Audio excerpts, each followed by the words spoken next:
Welcome to the Everyone's a Critic movie review podcast. I'm your co-host, Bob Zero. Hey, I met you. You are not cool. With me, as always, is professional film critic Sean Patrick. I am the smart. I am the smart. S-M-R-T. I mean S-M-A-R-R-T. And Josh Adams. You goddamn communist heathen, you had best sound off that you love the Virgin Mary, or I'm gonna stomp your guts out. Now, you do love the Virgin Mary, don't you? Visit us at ihatecritics.net, Everyone's a Critic podcast.com, ihatecritics.com. We're on Facebook. Everyone's is a Critic podcast. We have the Facebook group as well. Twitter, Instagram, our handle is CriticsPod. There you can participate in our top fives, watch our trailers, read our blog posts. Josh has one up. We'll get to it later on in the show. It's a very good read. I think everybody should check it out.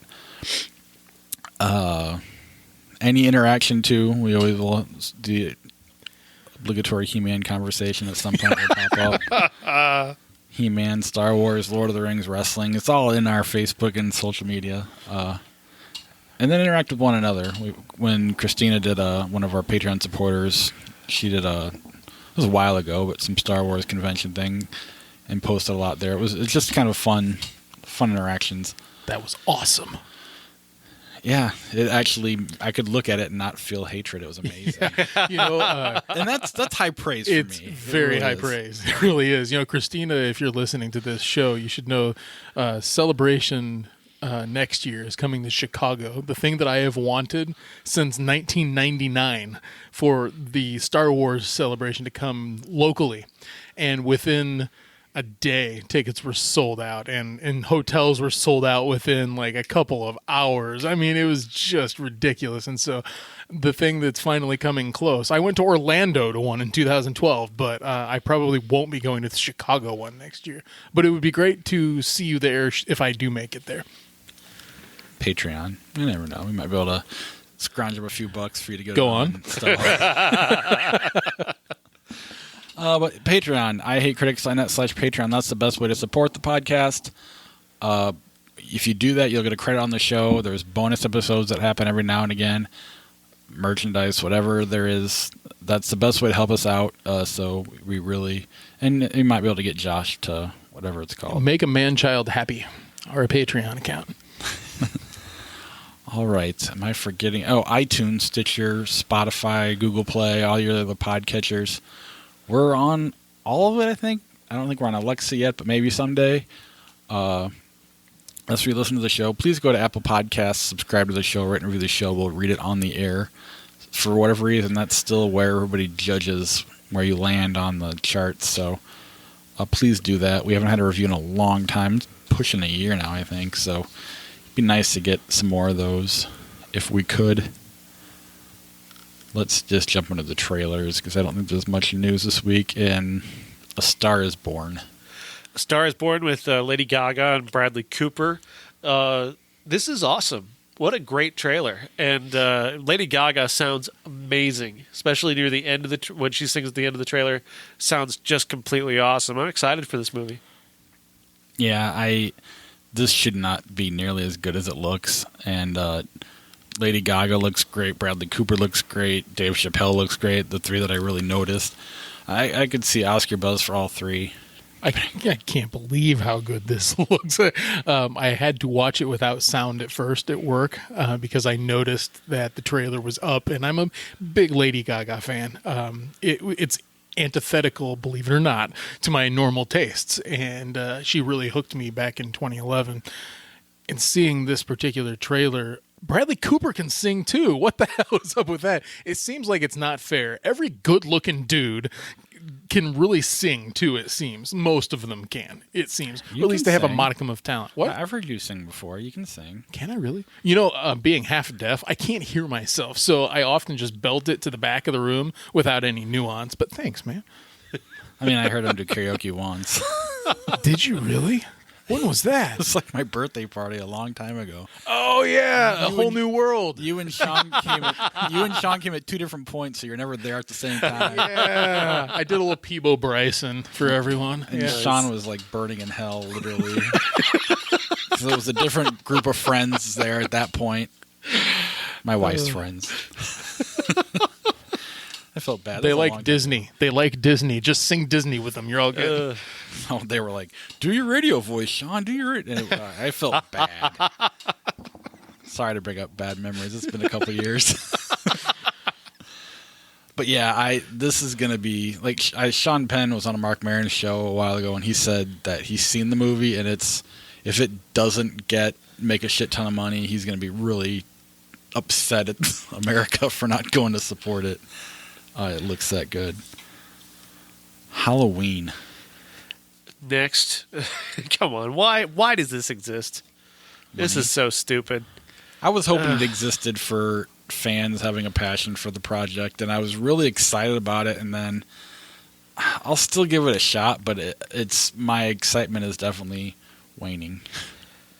Yeah, logistics alone, trying to consider the fact that any film after the first one doesn't exist if you want to see this, but then they're still calling it Halloween, which is this. It's like making The Thing and then calling it The Thing for the prequel. What? I don't get it. It's just logistics. I mean, I don't imagine that this trailer could be any different and people be excited about it. You know, it's an effective trailer in getting you to see something that is not called Halloween, but it just happens to be called Halloween. So everyone's got expectations for it. You know, it's almost like the horror movie fan. It's like that crowd is, in a way, their reactions are similar to Star Wars, and that if they don't like it as much as they want to like it, then it has some bad buzz behind it. I haven't heard a lot of extremely negative buzz about this trailer, but I have read some which is not great. No, because everybody was a little excited, because like I said, you had a couple fans who had jumped on board. You had Jamie Lee Curtis going, these guys get it. John Carpenter, clearly just collecting a paycheck, but he was like, these guys get it. And then you go and, they're referencing the other movies and jokes, or maybe not even jokes, but jokes for the audience. But in the movie, they're played straight. I don't know. I'll still go see it, but the bar has just dropped a ton. And the logistics don't bother me because they've been doing this in horror movies for too long now.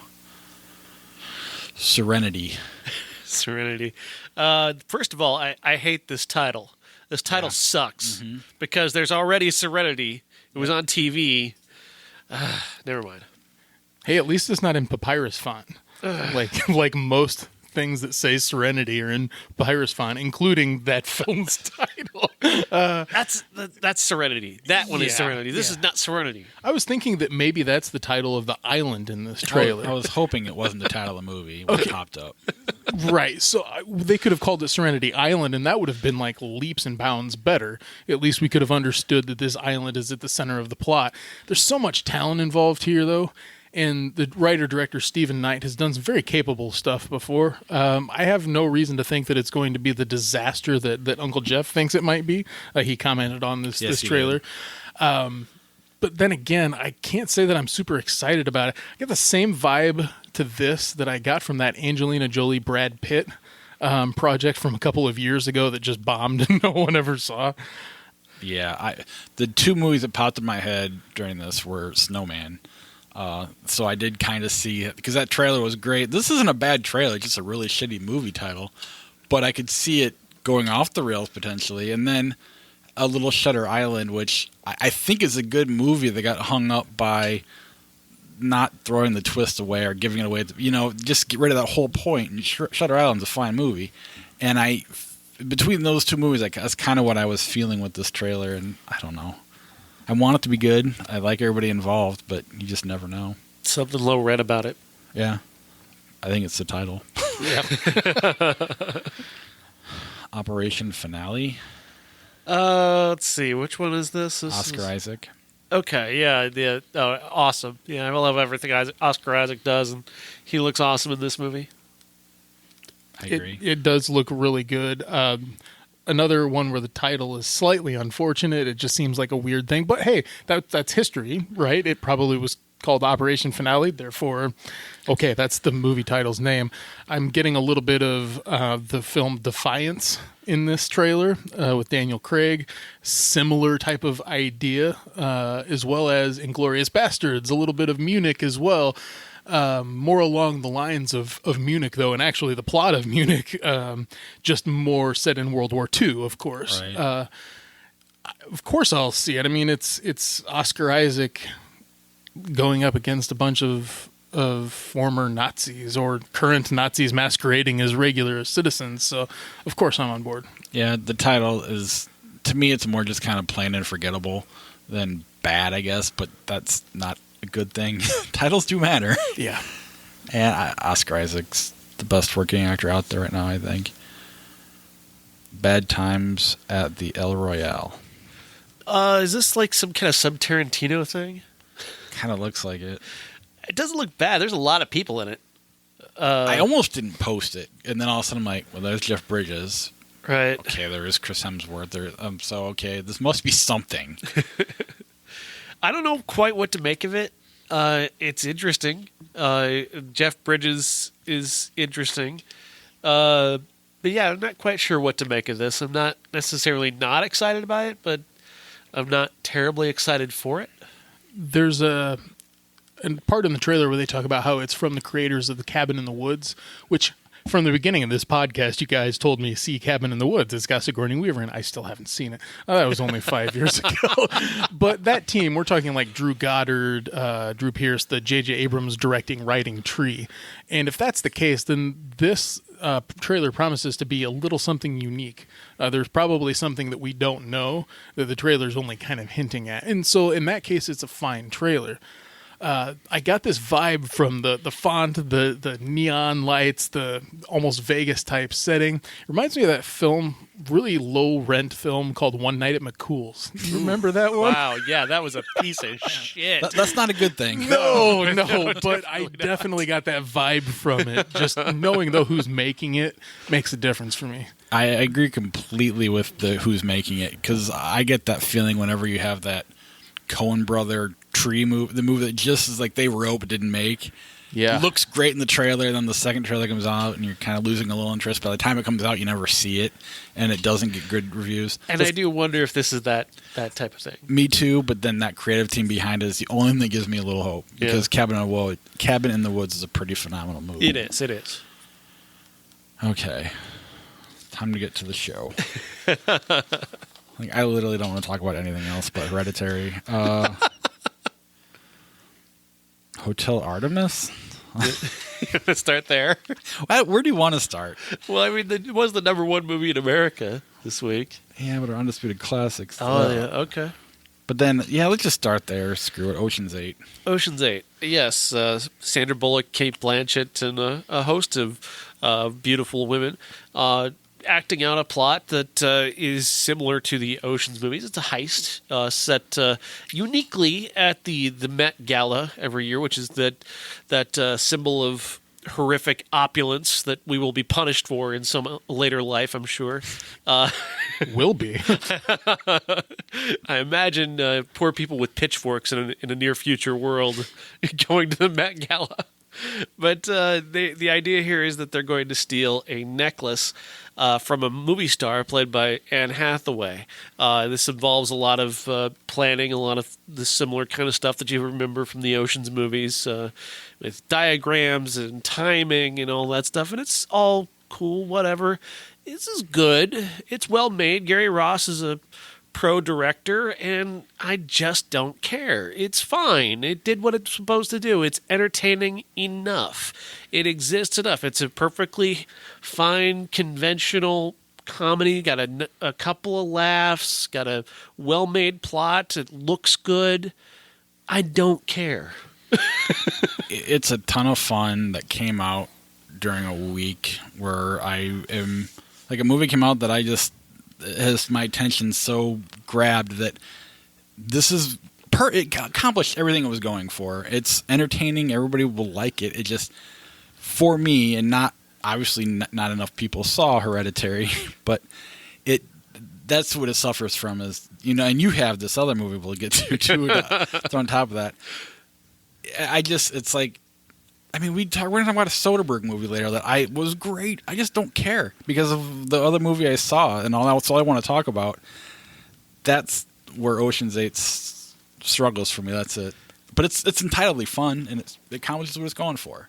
It is, and therefore I have to sing its praises a little bit. I mean, it's exactly what I was hoping that it would be, and there's two leads that I'm crazy about. I mean, Sandra Bullock and Cate Blanchett are so cool that they pull off the coolness of the guys just as equally.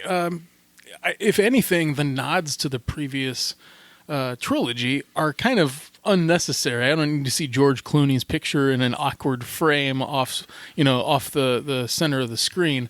I don't need Debbie Ocean, played by Sandra Bullock, visiting a mausoleum per se and having the is he going to show up on screen, is he not, and me flipping through my phone as the credits are rolling to see if I should stay till the end. You don't, by the way. I would leave. But it accomplishes everything that I asked for it to be, which is witty, cool, breezy. Yes, a couple of laughs. And therefore I do care, because there are so many things that I see that are just kind of crap, that this at least elevates the medium level films. If this is considered like acceptable but we don't care, then we're a little spoiled. I mean, and maybe I was having this conversation on the way back home about this film, and it stopped just short of being heated, where I was like, yeah, you're saying that, but I'm like, are you because you're a little spoiled with this kind of thing? We watched Ocean's 11 this week too, and I was thinking, man, that's really good. And it is crisper than this or Ocean's 12 or Ocean's 13, but they're all under the umbrella of cool. You know exactly what you're getting, and it delivers. And that doesn't always happen. I'm usually very under or overwhelmed. This is I'm whelmed. Yeah, I mean, I don't disagree with anything you said. And if you when you watch us play Flickshark, we tend to kind of overlove the Ocean's movies. We tend to pick them a lot when we play that game. And just because you're right, when you look at the mean, this similar to what, what's his name, Shane Black does, just in a little different way, just takes your straight ahead fun little popcorn movie, just makes it a little bit more fun for you. To me, the only thing it suffers from is the week that it came out. That's it. There's nothing wrong with the movie. No, there's nothing wrong with it. It's good. It's fun. It'll be. It's a lot. It reminded me a lot of like Game Night. It's a good movie. This is a good movie. That's kind of where it lands for me. But I'll throw it. I mean, it's up there with Ocean's 12 and 13. I think. Sure. Absolutely. Is that all? I mean, what else is there to say? I mean, it's well directed, well acted. Is good in it too. Anne Hathaway is a bit of. She's, I think, the one that her role is fleshed out the most, because it seems like she's exactly what Helena Bonham Carter's character calls her. You're just like Barbie. She's like, thank you. But she's got another layer there that you need to stay with the film to see. I won't reveal anything, of course, but you do need to stay with it. And the payoffs are just fine for me. And watching, Richard Armitage in the film, he's not in enough. I like him as one of these random guys that I like to champion, like Ben Mendelsohn. Boy, if those two are ever in a lead movie together, I'm watching that. I'm the first one there. But you're gonna be so disappointed too. Not true. Underutilized, very talented actors. Now, this is a totally unnecessary conversation, but we'll do it anyway. At one point, Matt Damon opened his mouth and said something kind of stupid, did a little mansplaining for the Me Too movement. Right. There was a petition to have him knocked off this movie. He's not in the movie. So he was originally in it, is what you're saying. I don't think it mattered. He was a cameo that I think would have been distracting and actually made it worse.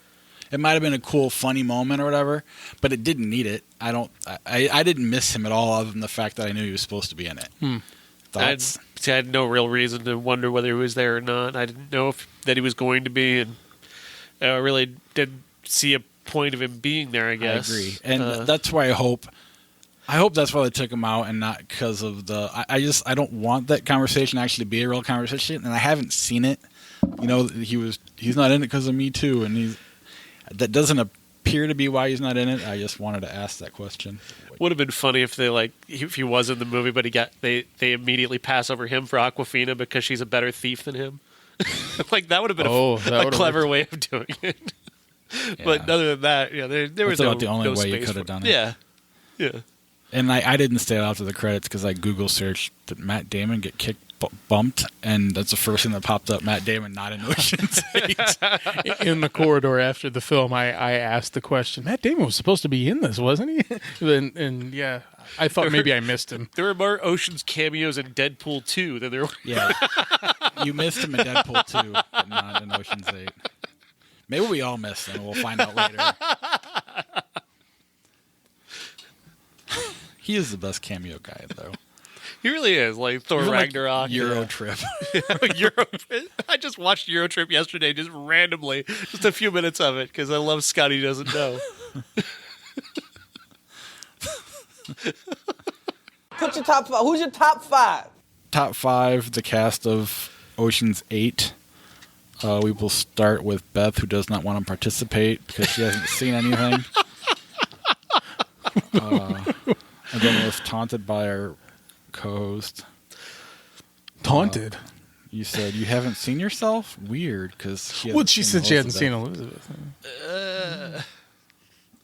But Some jokes I should keep at home. And you were going to. I brought it out. Let's go to your Facebook page. And That's if you like puns. Uncle Jeff has in alphabetical order Brokeback Mountain, The Devil Wears Prada, Speed, A Room with a View, The Talented Mr. Ripley. God damn it, I forgot that one. Ian Britt has number 5, The Dark Knight Rises, only because I'm a Batman fan. The movie itself, not the best. I agree. 4, Benjamin Button. 3, The Blind Side. 2, Sweeney Todd. 1, The Sixth Sense. Who was in The Sixth Sense? I cannot figure that one out. Well, Tony Collette. You had Tony Collette as one of the hashtags on your thing, and I think maybe that's what he was going for My bad. because She no is one in else is part of I it. did put that in the hashtag just because that was part of your reasoning for choosing it. Was a lot of female leads this week. Weird. Yeah. I had definitely not Interstellar. Of course. I'm going to kick Demolition Man out, move Speed down, Gravity down, throw in the Talented Mr. Ripley. I think I need to see it again. Then Rachel Getting Married, then Fight Club. I say my number 1 is Rachel Getting Married. Then Les Mis, Talented Mr. Ripley, Brokeback Mountain, and Fight Club. Yeah, and I think I just need to see the Talented Mr. Ripley again because it's been a long time, and sometimes you just get away from a movie. And Josh? Well, I can't read mine. Would you do the Josh honors? has number 5, Blue Jay. Number 3, Fight Club. Number 2, Gravity. And number 1, The Lord of the Rings I trilogy. noticed that you skipped over something with Anne Hathaway in it. He had Interstellar at number 4. He has Interstellar number 4. Rachel Getting Married is an honorable mention. Honorable. It's a high honorable mention, but I mean, when judging two against each other, no. It is high, but he's got Demolition Man and Forces of Nature with that. I'm just kidding. If I had to rank all of them, like, getting into my head, it would be a 1 through 30 thing. There's a lot of really good movies among this group. Oh, yeah, I know. Absolutely. I mean, I wanted to represent Sarah Paulson because I like her so much, but she's in a lot of TV work. Right. The 40-Year-Old Virgin. Mindy Kaling is in that. Yeah. And obviously Carol with Cate Blanchett, or Thor Ragnarok, which is an excellent movie. Obviously both Elizabeth movies are amazing. You can make a list with just her films. The Gift. I mean, The Gift is an amazing movie. We've never seen that one. That's incredible. Blue Jasmine. Did you say that already? Blue Jasmine. I love Blue Jasmine. Inside Out. Wreck-It Ralph. Big Fish. I like Big Fish. I'm with Josh on that one. Yeah, I'm so glad that Uncle Jeff had A Room with the View on there. It's my favorite Helena Bonham Carter film other than Fight Club. And, I mean, it really is extraordinary. It's a James Ivory movie, and we've talked about him on the show, that it should be this pasty English film that you would rather read something, than watch it. But it's actually really rapturous. It's like Shakespeare in Love, like a level under it. And I like Speed way too much just because of the age I was when it came out. I mean, to the point where she was my favorite actress, and I went and saw, was it While You Were Sleeping, by myself at like 13 in the theater. Oh, don't worry. I did the same with The Net. Don't worry. The net's a little less pathetic than. No, I like it. No, just for a little more. Well, I do too, but in terms of a guy going to see a movie by himself, the net's a little more less. Oh, you could have said you were going for the Bill Pullman effect. You could have said you were talking about fear of masculinity. Yeah. Diminished masculinity. Yeah, there's a lot of good movies among that group. And based on what Rihanna did in this film, is a little better than I expected out of her. It's not that she's not talented; she's very talented. But I've only seen her as an actress in Valerian, and she's playing an alien in that film. You know, she doesn't have a whole lot of room to expand on her talents. And in this one, I got a lot from her. So it seems like she could have a very diverse film career as well. Hotel Artemis. Hotel Artemis with Jodie Foster, Dave Bautista, and Sterling K. Brown. This is a movie that initially you watch the trailer, it looks like it's in the John Wick universe. It's actually, obviously it's not, but I mean, it's set in a future Los Angeles that is under siege, and the criminal underworld led by Jeff Goldblum has put together the Hotel Artemis, which is this essentially a hospital for criminals, this futuristic hospital for criminals. You have to have a membership to get in. If you don't have a membership, they'll throw you out and let you die in the street. For some reason, there's some kind of thing that's happening outside, like a riot that's constantly going on, which never really becomes important in the movie. Jenny Slate plays a character who has absolutely nothing but backstory, and then she's gone for whatever reason. I don't understand why that was there. There's really nothing that great about this movie when I get down to it. I mean, nothing's bad, but nothing is particularly great. Nothing really stands out. The violence isn't particularly strong, especially compared to the violence I've seen in other movies this week. Dave Bautista's funny, but he's kind of doing like a variation on Drax. He plays the orderly, and the line I've seen a lot of people quoting is "I will unhealth you," which is a funny line, and he delivers it well. But there's not much else there. He's beyond some kind of sort of like Draxisms, really. Jodie Foster, is playing different layers here, a layered character here with a lot of different motivations, but she seems to be also like a collection of a lot of tics and acting, stuff that's going on. She's doing a lot of stuff just to kind of do it as an actor. And in the end, I don't really care about Hotel Artemis either. This movie pales in comparison to the other things I've seen this week. It's not nearly as much fun as Ocean's even. It's not a bad movie, but it's not great. Another bad. I mean, I would have possibly seen this on a week where it came out alone or was something else, but I just ran out of time. And I kept thinking about it, and I was like, I'll just watch an 88 movie. It's a weird week for something like this to come out, period. You would want to put this in a February, January time slot and dominate the weekend, perhaps. Because it's kind of like right in between where Hereditary and Ocean's 8 would be. It's like it's not far enough away from either one of them right. for being a change of pace. And then you saw Night of the Virgin? Night of the Virgin, yes. This is a Spanish horror film from a director, Roberto San Sebastian, who I don't believe has done another movie other than this one. This is a movie that is I guess you would call it a horror comedy.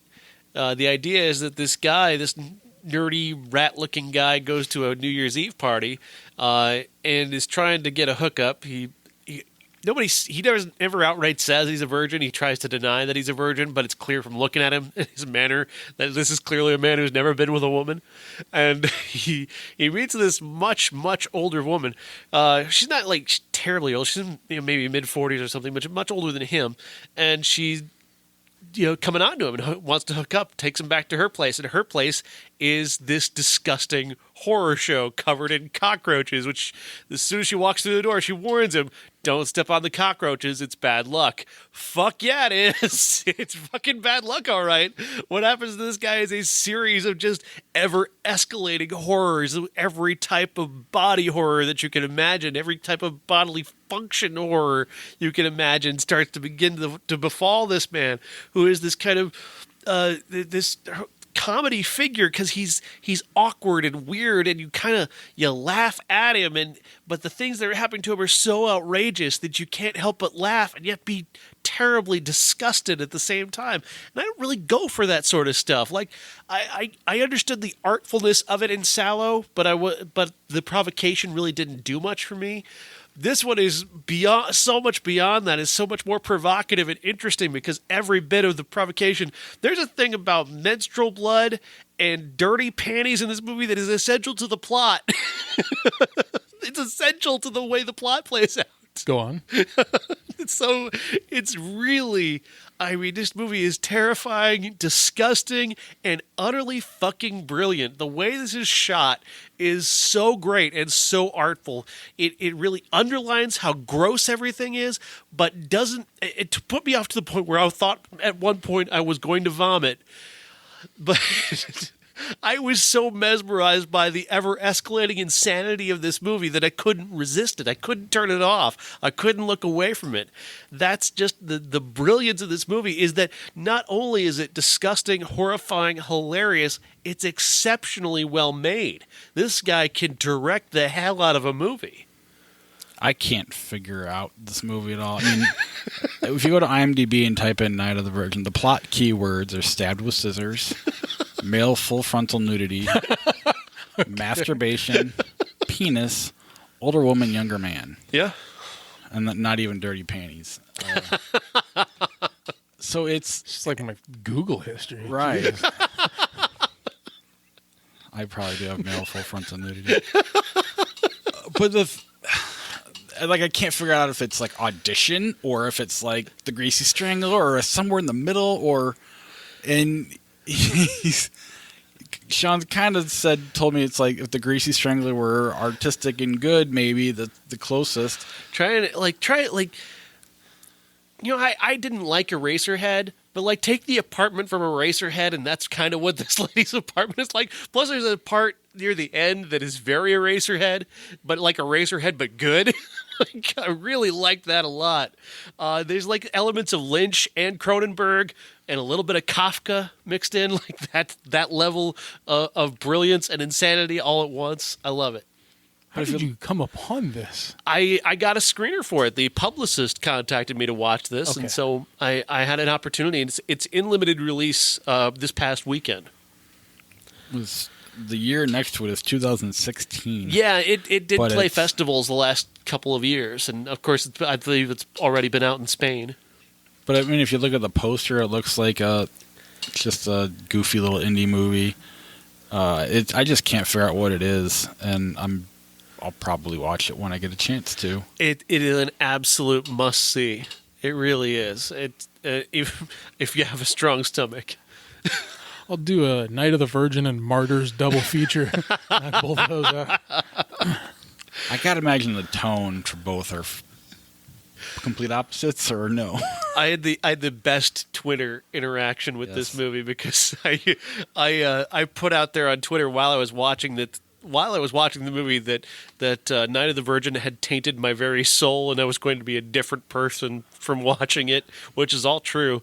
And the Night of the Virgin Twitter account responded to me saying something to the effect of, "Thanks for the words, motherfucker." All right. Yeah, awesome. Thanks, man. It is absolutely brilliant. This is the best movie I've seen this year. Really, honestly, it's the best movie I've seen this year. All I've wanted him to do was dethrone Black Panther. And again, it's happened twice this week, so there you go. Yes. And I have a feeling, I don't know, I'm really curious what Josh thinks, but Hereditary, that's the horror movie that came out nationwide or mostly nationwide. Yeah, another newcomer director, Ari Aster, wrote and directed this movie starring Toni Collette as a woman whose mother has just passed away, and she's not sure she feels anything about that. She has a family, a husband played by Gabriel Byrne and a son played by Alex Wolff, and the grandmother had kind of been this figure in their life that was kind of overarching. She was a very powerful figure in her daughter's life, and as she kind of went away, as she kind of got sicker and older, their lives kind of changed with her. She is not in the movie. We don't meet her in the movie, but we kind of meet a version of her that is amazing. The way that plays out, this movie is absolutely brilliant. The Ari Aster's attention to detail as a director is incredible. Toni Collette's character is an artist who makes these collages based on her life. She makes these tiny little houses and these tiny little scenes that are directly from her life. And the way he incorporates those into the real life setting is incredible because he's constantly trying to keep you off balance using that production design. So there are elements like there are scenes where the son is in bed and he's holding a guitar and the guitar is just slightly too big. And it's just kind of the way it would look as if it were part of a collage. In these, he uses these forced perspective shots where there's a scene where near the end where Toni Collette is standing in her son's bedroom and she's looming very, very large, much larger than she actually is. And again, it's all part of keeping your mind kind of off kilter. So you're unable to figure, you're fascinated, you're looking at it, you're trying to make sense of it, and the movie is happening, and the plot is happening, and very important things are being said. And that level of attention to detail is what makes this movie so brilliant, because you cannot continuously keep a hold on it in your mind. You're constantly having to keep putting the pieces back together just as the characters are trying to piece it all together.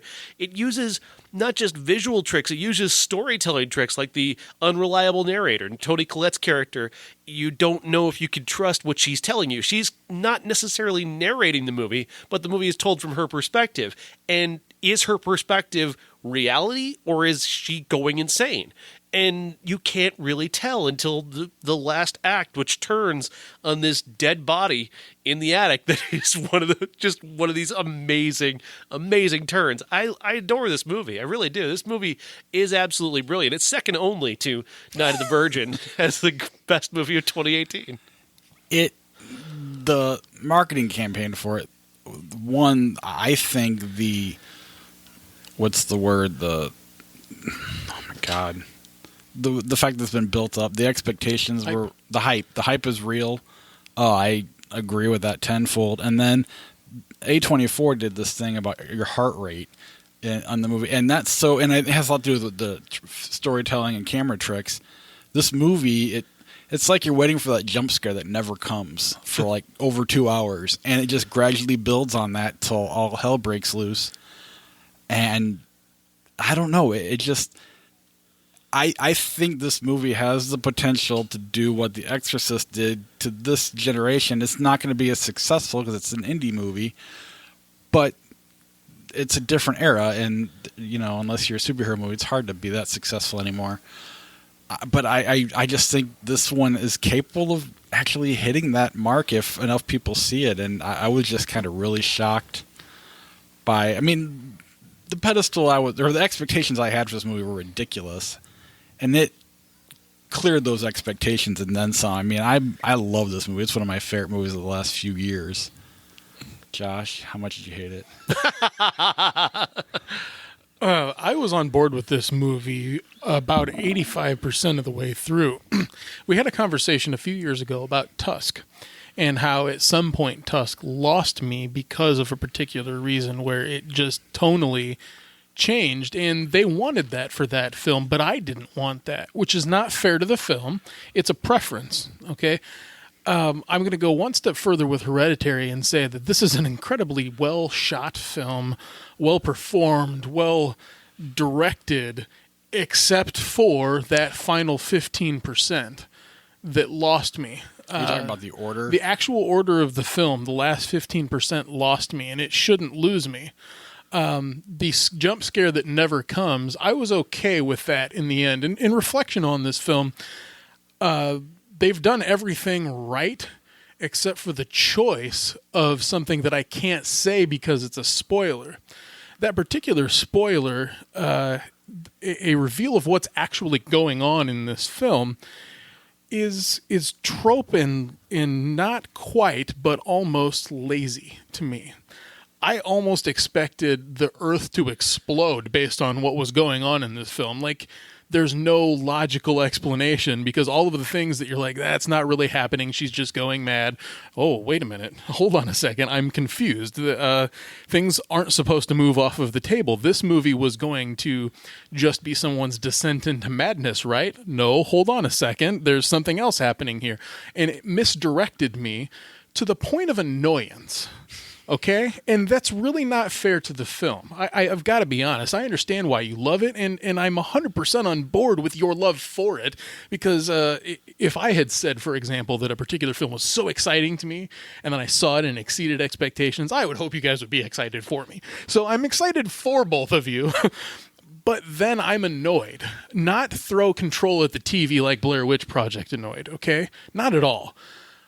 But there's a point where you say, like, that's all you're gonna do is bring up the most, like, standard villain ever. Is just, if somebody loses track of what they're gonna do, they just say, well, we'll just throw that on it. And then that works because you can't say anything about that. Okay? It's just whatever rules they decide to make up once you introduce that element to it. And if that's the way you want to end your film, then that's fine. But I was a little disappointed by that. And I walked out of the film saying, oh, all right. Deliberateness is another problem with the last 15% for me.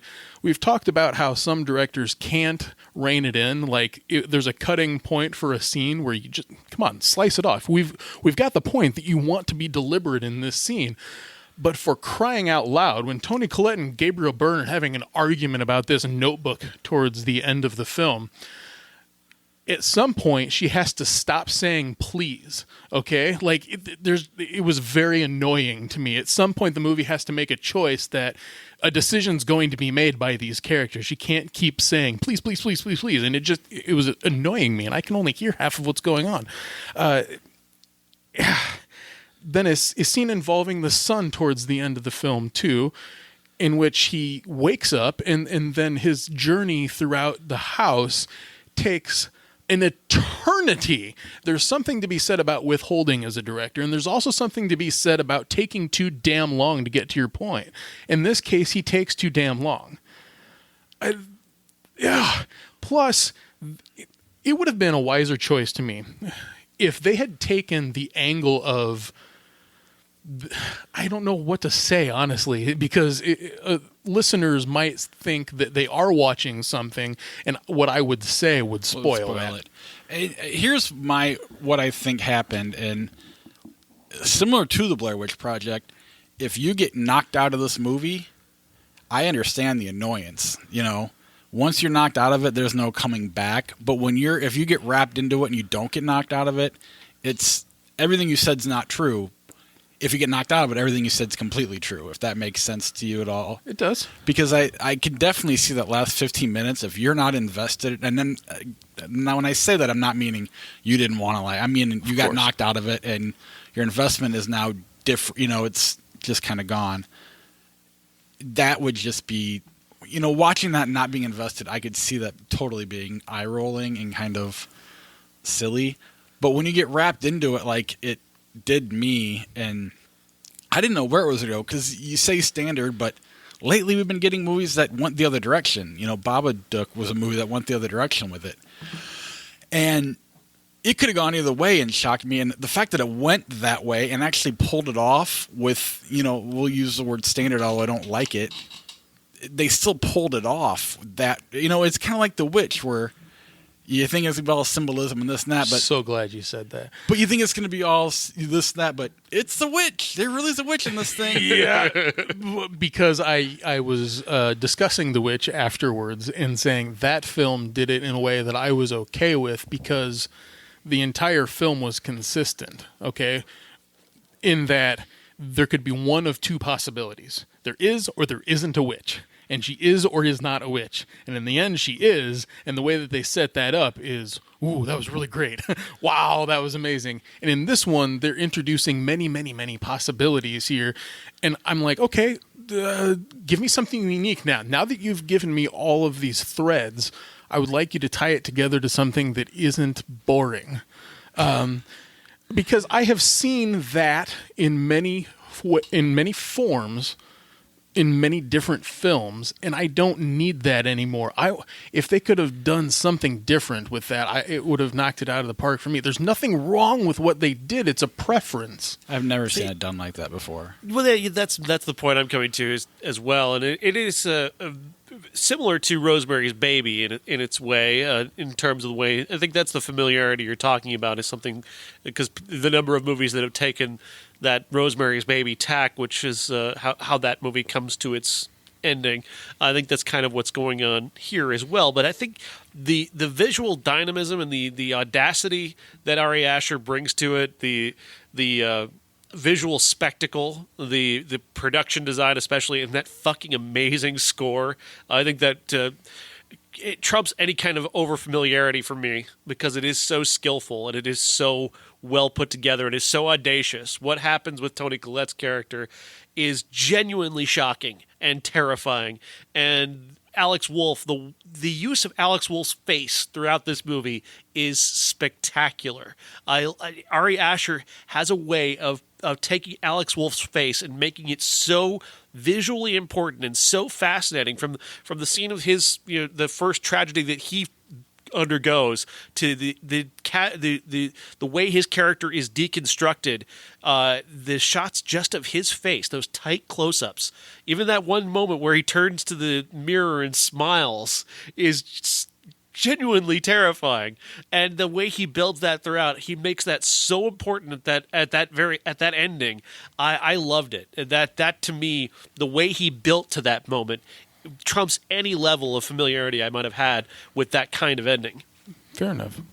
And I think any direction is going to be somewhat familiar, because I mean, even The Witch is familiar. I mean, there's been very few things other than apparently this Night of the Virgin movie that aren't familiar anymore. I know. It had been so different throughout the entire film.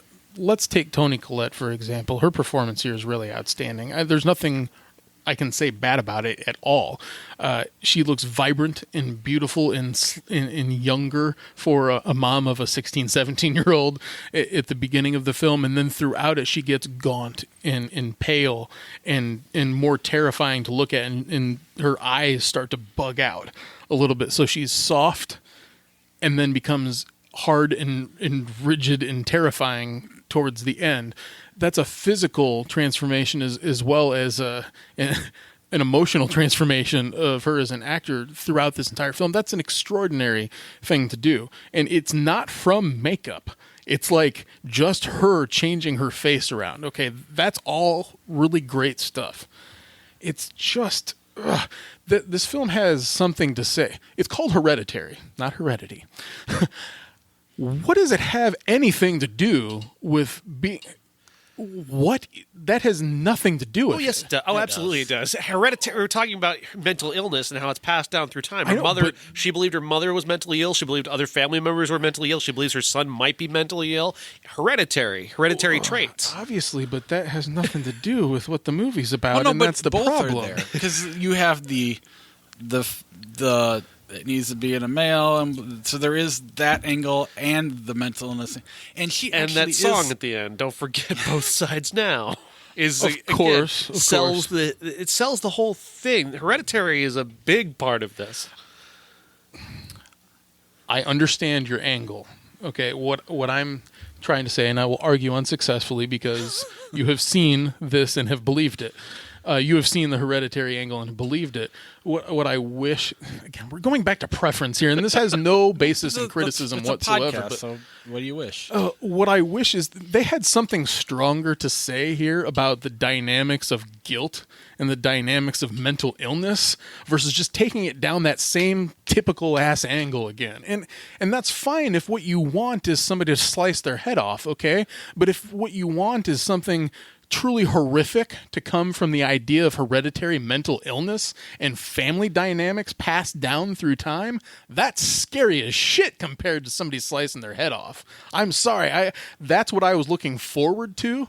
And in whatever stage that ended up in, if Toni Collette would have, like, God, I can't say anything. But if it would have ended up with that to me is far scarier. That's what had me on the edge of my seat, wondering, did she sleepwalk? Is she got this problem where she literally is going to never stop dousing her kids in lighter fluid? You know what I'm saying? Did have that problem. She did. Is she never going to stop having that because of something that's going on with her head, and she can't trust herself and she can't trust anybody around her? And that descent into madness is far more horrific and impressive to tell a story on than the way that they ended up in. And that's just a preference. But I mean, I did have somebody in the car agreeing with me too, and she's way better at articulating, so I should just hire her to take my place. I guess my point is that was there. It's not like it didn't happen. They did go down that rabbit hole. They just also had this thing too. You actually had both happening at the same time, which I think makes it just even more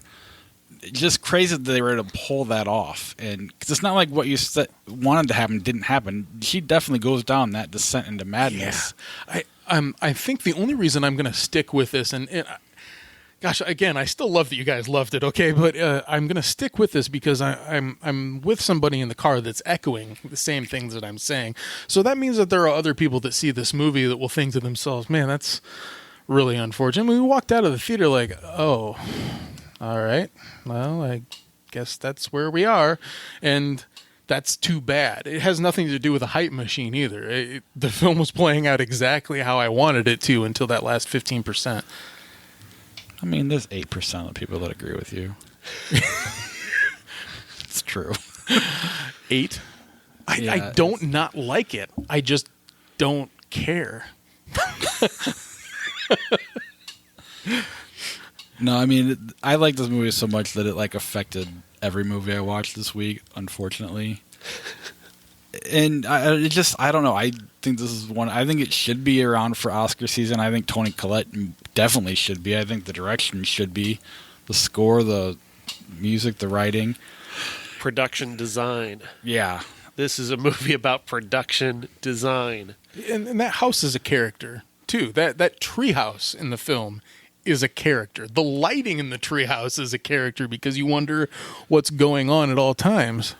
What I'm afraid of is that they're like, well, we gave Get Out last year, so we're going to take a break from horror movies. And I don't think that's fair. I think this movie definitely deserves to be... Like, I really think it can do what The Exorcist did way back then, because that also took the same direction.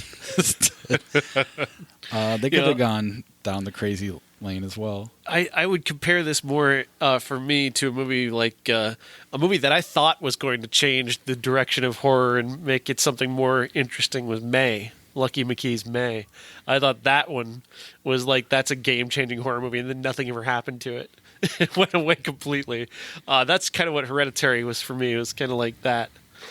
Yeah, this one did get, I mean, a somewhat national release, and I'm hoping that it, over the time, because it's getting amazing press so far, so hopefully it keeps growing. Although, Rotten Tomatoes is at 92%. All right, click on it. The audience score is, oh yeah, it's like 60, so... And that's kind of the reaction I saw in the theater amongst the crowd I was with, was not the level of giddy excitement that I was feeling at the end once that song kicked in, which I thought was the most perfect. I think that's maybe that is easily the best music cue of 2018. That final song of Hereditary, fucking brilliant. Help me out here, music fans. That's Joni Mitchell? Yes. Okay. In the car, it became Anne Murray. And I was like, well, I know Joni Mitchell at least covered that because I've heard a Joni Mitchell song in Love Actually that's the version I'm familiar with. Are you sure? Like, oh, no, that is Joni Mitchell. Okay, so we're clearing it up here. Thank you. Not Anne Murray. Ladies and gentlemen, this is the main event for the linear, legitimate, and universally recognized Undisputed Classic. Our Undisputed Classic this week is Out of Sight. Yeah, so relating this back to Ocean's 8, which again we all liked. This one is a I think a better movie than that one. It's Steven Soderbergh directing, George Clooney and Jennifer Lopez. Terrific cast, and it is something of a heist movie, I guess. The center point here is that George Clooney is a bank robber fresh out of jail, working his angles, trying to make his fortune. He meets this cop played by Jennifer Lopez, and they kind of have an amazing chemistry. I mean, there's no question about it. There's Clooney and Lopez are like that's just fuck me right there. Just look at them, the two of them looking at each other, is just fucking right there. As long as she's not talking. It is bad in this movie. Really? What? Oh, I don't. She is horrendous. She is like Geely bad. She cannot talk. She needs to not say words. I didn't have that problem with her. I didn't think she was that bad at all. I bought into it. I bought into her and the plot, and her and Clooney especially. I bought into their scenes together. I liked the movie more or less. She just felt out of place in it, other than the fact that she looked good and they looked good together. But I was really shocked at how much, because I've never seen this movie. This is the first time I've ever seen it. So everybody had always talked about how great Out of Sight is, and I know Jackie Brown's like loosely related because of the book and Michael Keaton's character, and George Clooney's always good. I was just shocked at how. And she didn't talk a lot, and when she did, I just was kind of taken out of the movie. It really did. I'm not just saying that because I'm not trying to get one back at Josh because he didn't like her. No, of course not. But she wasn't good in this movie. This man. It could be your favorite performance by her. Female roles that I can even think of. She's everything about this movie is smooth. It's like cool to the nth degree, but has some substance to it. And there are so many great character pieces in this one. Albert Brooks and Don Cheadle and Steve Zahn and even Ving Rhames to an extent, Catherine Keener, Luis Guzman at some point. They're all great in their particular little roles. And I can't tell if it's Elmore Leonard's writing or if it's Scott Frank's screenplay that does all of this. But there is not a line in this film that I don't like.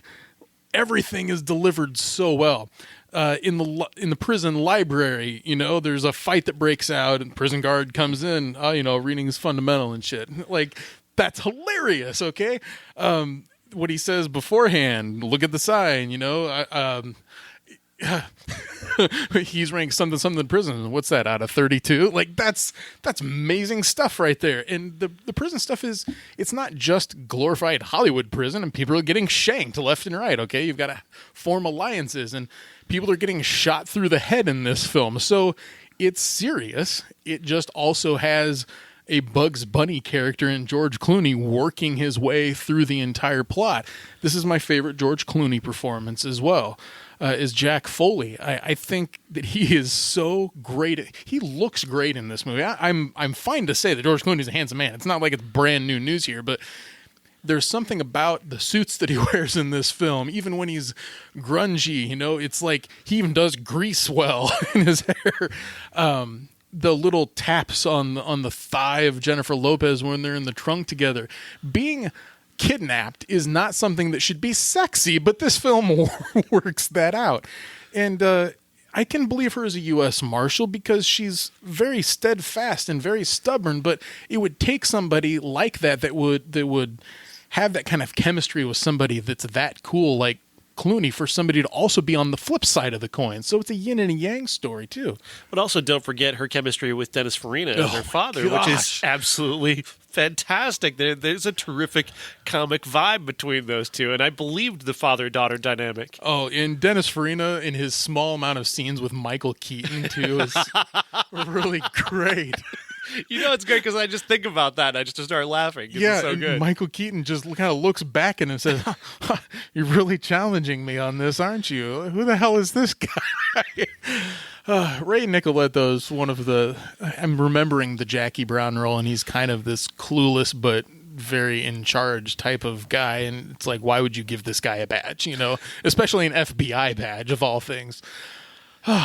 It's just so damn cool. And the little stop scenes or whatever where the camera does this funky thing. Soderbergh was experimenting with this for a few years, it seemed. Aaron Brockovich comes to mind too, where it's a way of storytelling that puts you in a particular mode of this is cool. I don't know any other way to explain it other than that, but there's substance behind it. It's not just all cool. The scene between Clooney and Lopez in the hotel up in the top, where she's being approached by all of these sleazy salesmen, and then he comes down and sits there, and all of a sudden she's alert and says, "Okay, come sit down." And they have this thing between them that's just it's sex on screen without having the sex. This movie does a good job of withholding all of that too. I mean, they don't need to show nudity per se to get the point across. There's more sexy in this than most movies that promise sex. Like the 50 Shades movie has nothing on this, which is incredible. But even Viola Davis and Isaiah Washington have a memorable scene in this film together. I quote that often when people say, like, "You want to tussle? We tussled." Okay, after she just beat the crap out of Isaiah Washington. I just love this movie. This is a top 100 film for me. Clooney is so good that maybe I just didn't even notice if Jennifer Lopez was doing her job. Actually, he makes her so much better. He makes her like the women who are opposite Cary Grant. How Cary Grant made every movie he was in better than it actually was. Clooney makes this movie better than it actually is. He's that level good, and she just has to make eyes at him, and the scene is alive and bubbling, and that's what works for me here. Yeah, I don't disagree. I definitely think their sexual chemistry is phenomenal. And I think you're right. This kind of is like the peak of George Clooney's, like everything just coming together at once. He really is that good in this movie. He's that handsome. He's the perfect character in this movie. And it is a lot of fun. It's a neat, it's a Soderbergh, Elmore Leonard, when any one of those, you go either way, and it's going to be just neat the way it's put together. There was times like that scene where she was being approached by the guys. It was just like, I liked the way she moved and acted physically. I just didn't like when she finally had to deliver a line. It was like they were pulling it out of her and making her do it again and again and again. It just didn't flow well for me. But when Clooney, I don't know. I think it's Clooney's movie more than anybody else. But you're right. Every supporting character was phenomenal. The Michael Keaton wearing an FBI shirt was. I mean, it's a hilarious, fun movie that I can't believe I hadn't seen until now. But it had so much working against it for me going in because I was not a George Clooney fan. I kept having to hear in my teenage years about Doug Ross from all of the ladies that I had been dating. Okay, well, yeah, I know he's a handsome man. Congratulations. And then The Peacemaker and Batman and Robin came out in the same summer, and they were so abhorrently bad.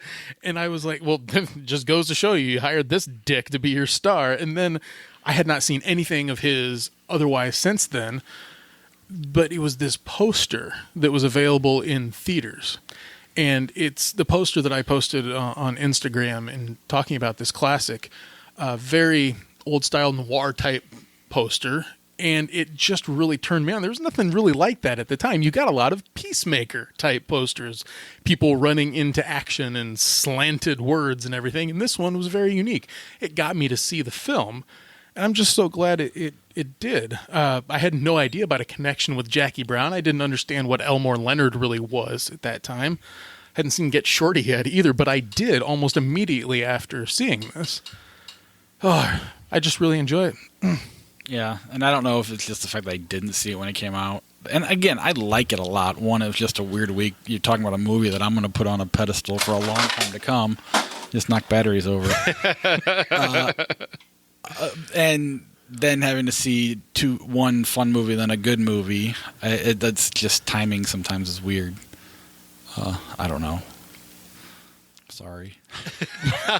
No need to be sorry. I think we're admitting that Part of the reason for choosing this is really wanting to at least get one person to see it. Well, we got one person to see it, but somebody outside of the podcast, hopefully watching this as a result of this week, because I don't think that it sticks in the eye of everyone. I don't know why that is. Because it's better than Jackie Brown for me. I will argue that. I know that people have a Tarantino bias, but I won't fight you on it, but I kind of put them in the same ballpark, I guess. Like Clooney's, you're probably right. Clooney is that good that maybe it does stick above Jackie Brown, but and Tarantino's so nihilistic in that one. Everything's got to be like to the nth degree with the violence and whatnot that it's almost campy to a certain extent. And the sex is overt and blatant and brutal, at some points too. And this one, it's merely hinted at. And I feel like knowing Elmore Leonard a bit more over the past 20 years, I think that Out of Sight is what Elmore Leonard was going for with his pictures and not Jackie Brown. I do think I like Get Shorty better than both, personally, I think. It's hard to say.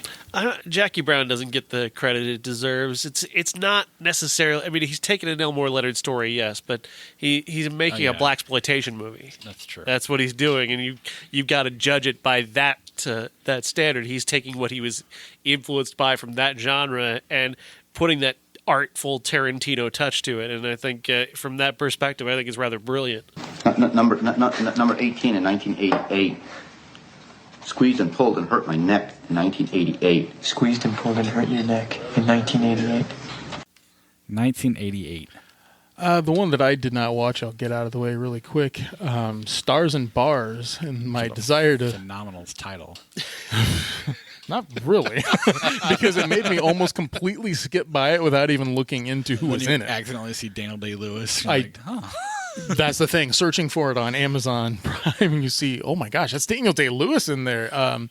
And other noticeable faces too. I can't even remember what the plot was, but it I can read it if you want. Yeah, go right ahead. That's our synopsis. A British art expert travels across America in order to purchase a rare Renoir painting in the South, but comes across some crazy characters in the process. I can't see Daniel Day-Lewis in a crazy caper movie. This is before Daniel Day-Lewis was a dick. Had he done My Left Foot yet? Probably. No, that's 89. Oh, yeah. This is before Daniel Day-Lewis turned into a dick.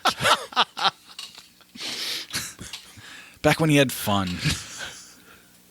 Sorry. Oh, that's very funny. Also in 88 this week, let's get the Presidio out of the way. This is a Peter Hyams film starring Sean Connery, Mark Harmon, and Meg Ryan. I remember this because my mom would go on and on about Mark Harmon, and she was done ogling Ryan Sandberg for a while and went on to Mark Harmon and then went on to the next, probably George Clooney, in fact, once ER started. But Mark Harmon's career really didn't last that long in the films, but it's not a very good movie. Like, if you've seen other Peter Hyams films, including one with Sean Connery, Outland, End of Days. Oh, A Sound of Thunder. Oh, wow. God, that's so terrible. So terrible. I do like 2001, The Year We Make Contact, but that's beside the point. I think that's more what you're Roy Scheider. Oh, right. Okay. And Arthur C. Clarke. What I'm bringing to it, he's just really an incompetent director in that he doesn't bring any pizzazz to his movies. This is a very standard plot about corruption and the army and the police force, and Meg Ryan's character is completely forced into this movie as something that needs to happen so that there can be an additional conflict going on. It's a mess. It's set in San Francisco without using San Francisco. Like, you can't shoot a film in San Francisco and not show how beautiful that city is. It makes it look like Los Angeles because it's so dark and dreary and depressing, and relying on Connery plunging his way and grabbing through this film and getting a paycheck. You're going to say worse things, I hope. Incredibly dull movie to the point where I just turned it off about 46 minutes in. Like this, There's no point in even continuing. I knew where the plot was going. I knew who the bad guy was. I knew everything that was going to happen. There was no point to continuing watching this awful, awful movie. Mark Harmon, poor guy. He had a cultural moment there in the late '80s, but was of course eclipsed because he looks too much like Tom Cruise at the time. He got a shot at TV later not on. Not quite as good looking, and certainly not nearly as charismatic as Cruise. Not nearly as good an actor as him, and so he fades away and ends up being every 75-year-old's favorite actor on NCIS. Which is right where he belongs. That's right in his wheelhouse. This movie's awful. Sean Connery isn't even trying. This is one of those like Rising Sun or any movie where he's the sidekick. He does not give a fuck. Just where's my money? Give me my paycheck. What do I have to wear? How often has he actually tried though? Maybe, I don't know.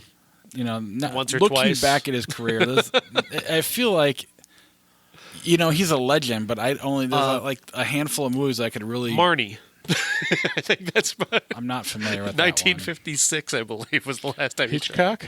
Yeah. I thought Goldfinger was a really good movie. I mean, he's trying in that one, but it's a Bond movie still, The Untouchables, he's doing the best version of what he did for Paychecks over time. And I'm not saying he's always bad. I feel like, he's got his Bond era, Untouchables, I guess, and then Finding Forrester? Paycheck. He ate good in Red Hot Hunt for October. I do like him as Marco Aurelius. It's funny in The Rock. But then he's just in a lot of shit. Bad shit. What is that movie? Oh gosh, I can't remember it now. It starts with a Z. He's the good guy in it. He wears a red thong.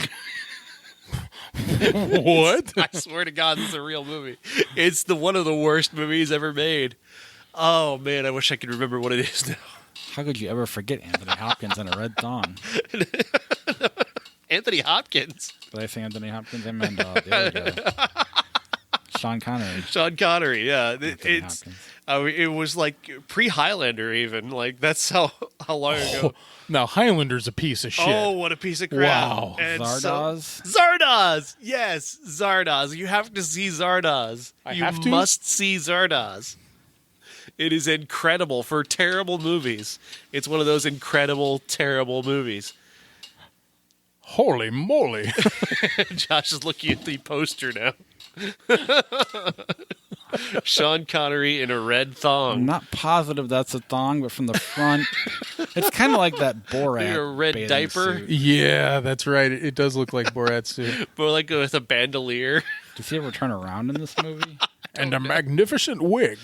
He's got an amazing wig in this movie, yeah. He kind of tried as the voice of the dragon, right? Oh, Dragonheart, yeah. He's kind of giving some effort there.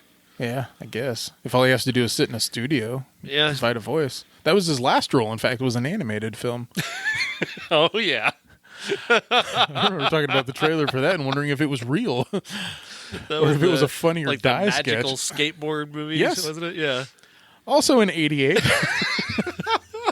a movie by Jim Abrahams, and this is the writer of comedy classics, Airplane, Naked Gun, went on to do Hot Shots, Kentucky Fried Movie as well, partner with Zucker Brothers often, called Big Business, and it stars two of the funniest ladies, according to America. I'm not always a big fan of Bette Midler, but Lily Tomlin is always very funny.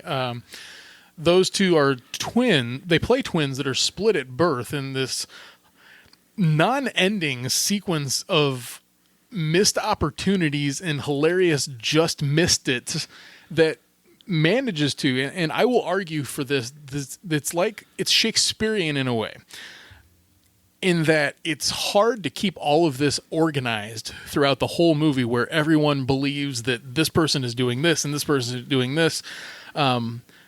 Bad Bette Midler, the one that lives in New York with Lily Tomlin, who's been switched, she's the head of this big company called Maximon or something about Max. It's just like your typical 80s bad business villain name of a company. And then there's the small company back in Bumblescum that other Lily Tomlin and other Bette Midler come from to try. I'm really fucking this plot up.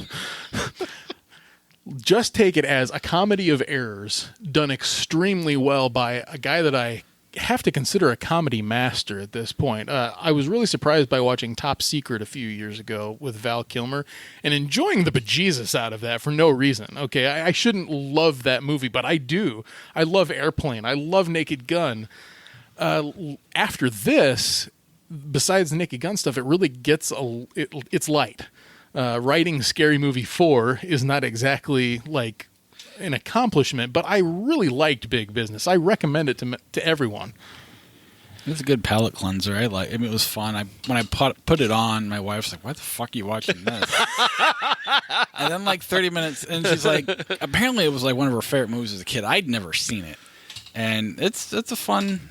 It's kind of the movie I needed this week. When like Ocean's 8's probably a little better, Out of Sight's way better. But I kind of took both of them and put them at the same level as this because that's kind of what I needed this week after Hereditary. It's a good, fun movie. My mom loved it. That's all I remember about it. It's definitely a mom movie, but it's go. You'll be surprised by it. Whereas Abrams and Zucker stuff is usually a spoof, a flat-out spoof of something. This is more of a farce. Yeah. A smart farce in that you really do have to be paying attention to your script in order to make this all flesh out at the end. And surprisingly, it works. And when they're finally on screen together, you keep them apart the entire film, and then you bring them together, and somehow it still ends up working. So I was impressed. The last one from 88 this week is Poltergeist 3. The first Poltergeist, of course, is any listener to this show would know it's one of my favorite films. The second one is fine, just, campy and not all that memorable compared to the first one. And this one is very unremarkable. You don't have any of the Freelings, no Craig T. Nelson, no Jo Beth Williams, not even the brothers in this one.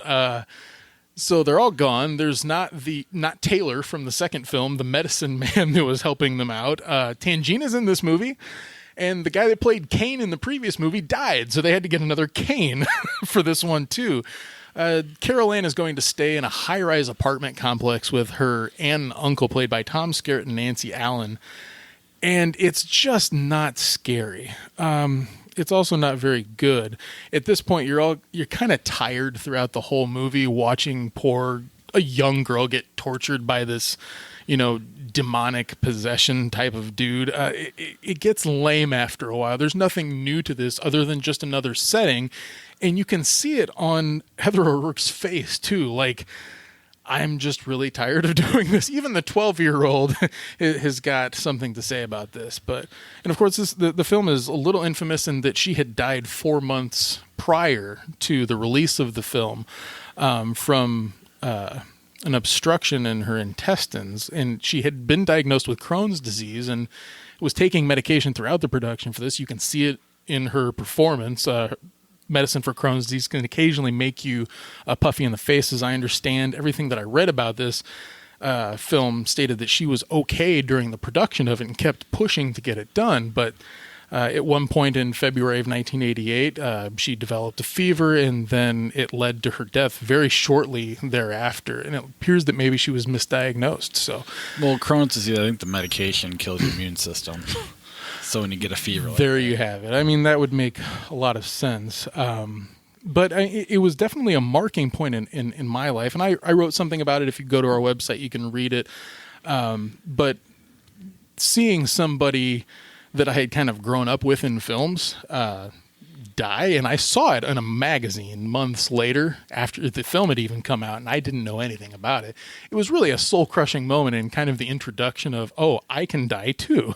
So Poltergeist 3, although completely unmemorable, is at least something that always sticks with me as that moment in time where I started to realize that not everything lasts forever. And I'm glad that, so, like, my wife always got caught up on the curse of the Poltergeist because and I didn't really even watch the movies when I was a kid, so I'm just glad that that's the angle that you got to look at it from as a child. Oh, the curse thing is bullshit. Okay, I agree completely. No, just because people involved with the project, of course, passed away, that I don't think it has a single thing to do with anything. I don't believe in that at all.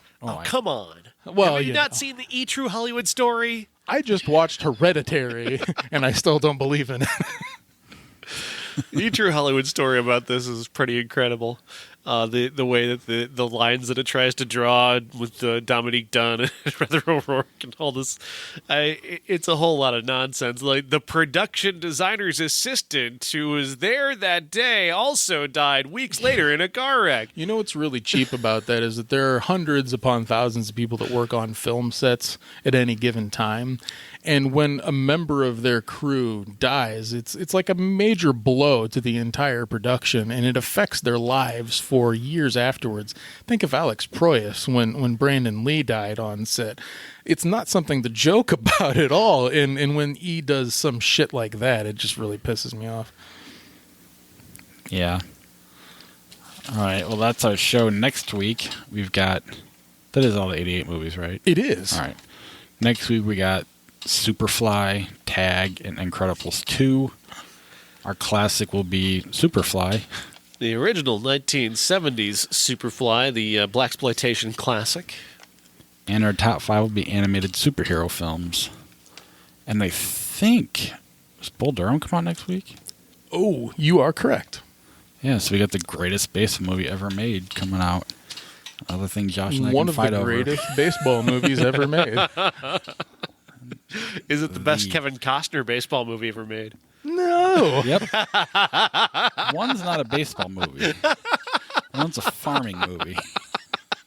I know. And, you know, when I go traveling through Dyersville, Iowa, I visit the Bull Durham Memorial or the Bull Durham, site. No, I don't. Bull Durham doesn't have a site. Well, actually, it does. But what? In Carolina, it does. Yeah. There's a stadium. Going there this summer. Right. Well, I'm done here.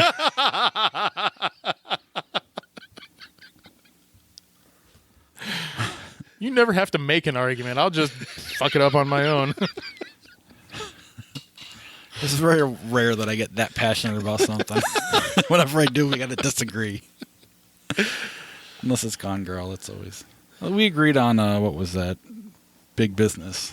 So we had that going for us this week. I do want to thank our Patreon supporters. We'll start out with Jason Bryant and Charlie Messing at our key grip level. Our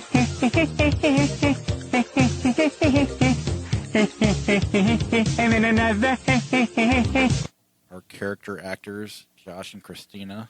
I think this is the beginning of a beautiful friendship. Our special effect level, Corey. May the Force be with you. Our associate producer, Jason from New Mexico. Everybody has to eat shaving cream once in a while. And our movie stars, Dave Severs and Uncle Jeff. I want the truth! You can't handle the truth! And then if you want to be a Patreon supporter, head over to ihatecritics.net/Patreon to get a credit on the show and all the other perks that go with it. If you want to help out the show, do that as well. iTunes or Apple Podcasts, go there, subscribe to the show, write and review the show. Let us, let your friends know about it. Write a review. We'll read your review on the air. Like our Facebook page, follow us on Twitter, CriticsPod, all that stuff. Interact with us. We'd love to talk to you some more. Is there anything else before I let them go? All right. I'll see you next week.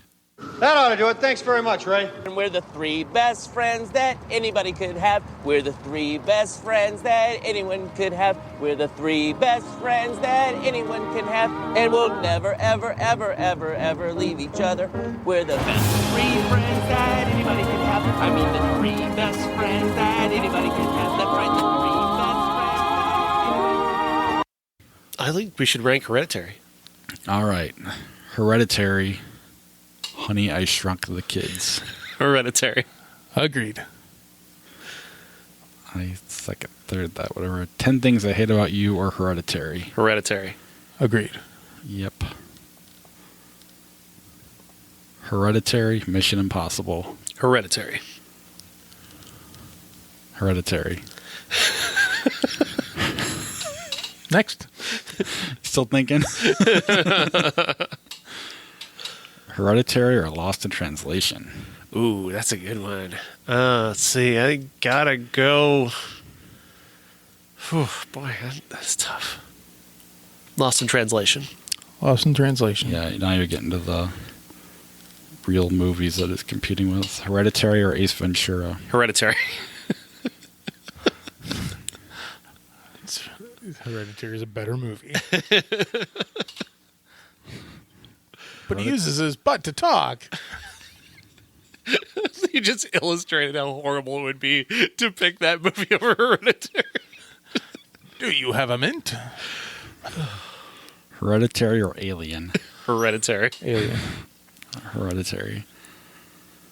What if it was Aliens? Hereditary. It wasn't, but Hereditary or A Beautiful Mind? Hereditary. Hereditary. I agree. Hereditary or Rope? Hereditary. Rope. Hereditary. Lost in translation again. It is now our number 46 movie between Toy Story and Rope. Interesting. Lost in translation is 44. Iron Man 43. Clerks 2 42. Blade Runner 41. True Lies 40, right ahead of Blade Runner. What? Get that out of there. True Lies. Let's play a little True Lies. Yeah, let's get that movie down the list. Okay, where you it had all belongs. this great stuff, and then all of a sudden, beacon of terrible. What a piece of crap. I mean, I love Clerks 2 and Iron Man as well. I love those movies, yeah. But those should be down too. I would have picked all those over Hereditary, except for True Lies. Good for you. True Lies, Honey, I Shrunk the Kids. True Lies. True Lies. I might go Honey, I Shrunk the Kids, but that was the first movie I saw in the theater. True Lies, 10 Things I Hate About You. 10 Things I Hate About You. Agreed. I agree. True Lies, Lock, Stock, and Two Smoking Barrels. Ooh, that is hard. Both those movies suck. I'm going to go with equally. Lock, Stock. I guess I'll A little go bit with more that. style. I'll go with True Yeah. Lies. Can't do the Guy Ritchie. I mean, crap. there's no passion behind either. Yeah, for no. me. True Lies, Men in Black 2. Men in Black 2.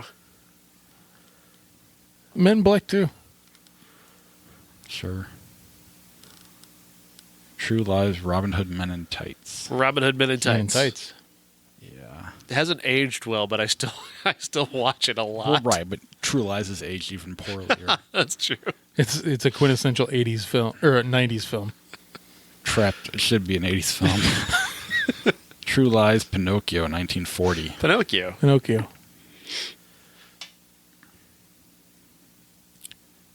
True Lies, Transformers, Revenge of the Fallen. True Lies. True Lies. I can get behind that. True Lies, Risky Business. Risky Business. Business. Train scene alone. Oh, Rebecca Mornay. Oh, man. And True Lies is now 344 between Risky Business and Cinderella. And it's still too high. Yeah, unfortunately, our flick shirt's never really good. Right. That's true. If we can get James Cameron movies down into the thousands, I think. Except for Aliens and Terminator 2. Terminator 2, at least. I'll grant you. Yeah. But I do wonder about whether I could watch Terminator 2 now and still have the same effect. I was a kid, and that movie was the biggest thing ever as a kid. Never seen anything like it before. I don't know. I hate James Cameron so much now. I know, but nostalgia is a part. It really is a strong thing. Yeah. And I don't know. I hold on to movies more than I. What year was Terminator 2? 91. 91, so I was 15, yeah. We were like, what, 6th grade? Somewhere between 5th and 6th, is that right? 91 to 92. I saw it in 92. I was in 7th grade when I saw it. But it hit the theater, right? And between? It hit the theater in between 6th and 7th grade, and I saw it at the end of 7th grade.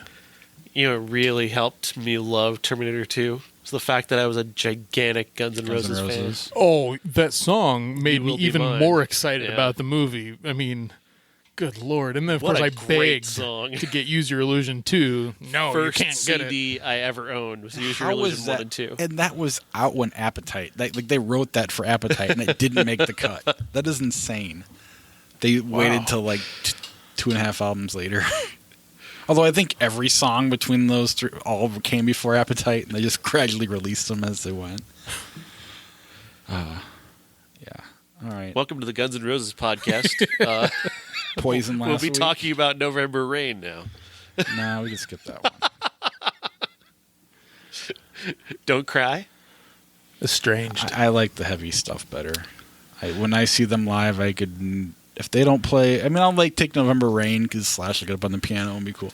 Strange and Don't Cry, they're fine, but I'd rather see You Could Be Mine.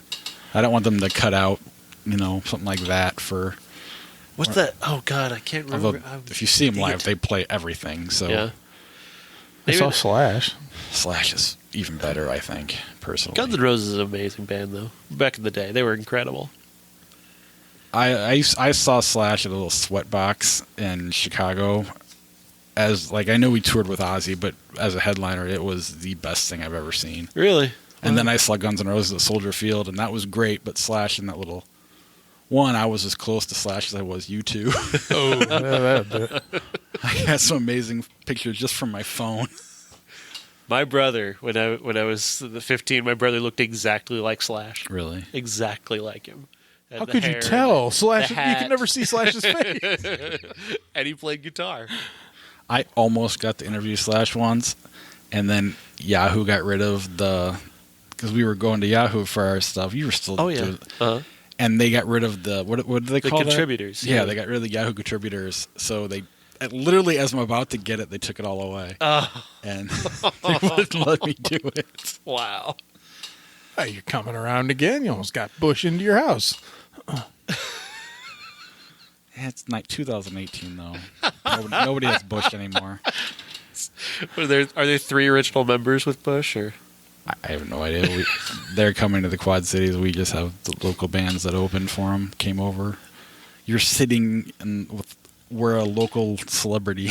Wow. Sat 2 hours earlier. Excuse me, I am a local celebrity. Thank you very much. But have you toured America? And by Not tour, yet. I'm on the 5th most popular movie podcast. Yeah. Depends on how you want to define movie podcast.